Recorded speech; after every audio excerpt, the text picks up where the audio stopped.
Here I have Vivo S1 Prime, and let me show you how to change navigation bar on the following device.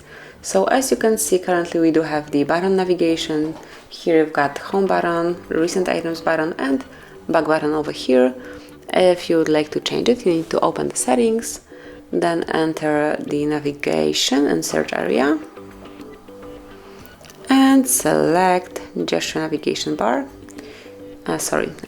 system navigation. And here, if you click on system navigation, you will be able to switch between modes. So over here you can change the button order, as you can see here, but you can also activate gesture navigation. Just mark it, and now you can use your device with gestures only. So slide from right to left or from left to right to go back, slide up to go back to your home screen, and scroll up and hold it for a while to see all recent items. And this is it, that will be all. Thank you for watching. Please subscribe our channel and leave the thumbs up.